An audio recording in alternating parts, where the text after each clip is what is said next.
She was once Argentina's most popular president. But things have changed for Cristina Fernández de Kirchner. Since leaving office, she's faced a series of allegations over corruption. The latest, in which her name is reportedly mentioned in the notebooks of a driver in the Public Works Ministry, in which he details how millions of dollars in cash were moved in his vehicle and delivered to the presidential palace when Néstor Kirchner and then Cristina were in office. In the past week, businessmen and politicians came to this courthouse to testify in this enormous corruption investigation. Several businessmen admitted they paid millions of dollars in bribes to members of the previous administration in exchange for public works contracts. Diego Cabot was the first one to see the notebooks. A neighbor had a friend who was a driver who gave him a series of notebooks which described how corruption operated in the previous administration, and he was supposed to reveal them only if something happened to his friend.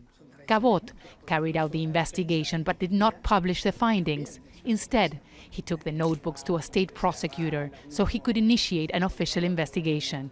Silence was crucial, not only for the case to move forward, but also for his own safety.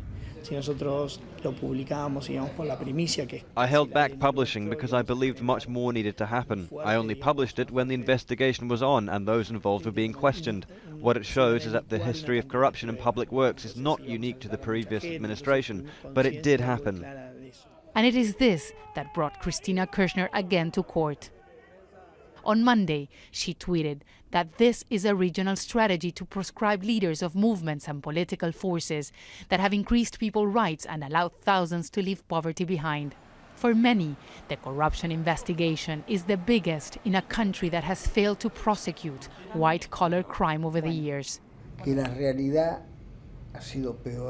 The reality is bigger than what we imagined. We all knew that there was corruption, but not that it was systemic like the notebooks revealed. It is a difficult case to put on trial because it involves so many things. It forces us to rethink the whole judicial process. The former president, her aides, and important businessmen. For the prosecutors, they're all part of the same plot that shows for the first time the vicious cycle of corruption between private companies and the state. Teresa Bo, Al Jazeera, Buenos Aires.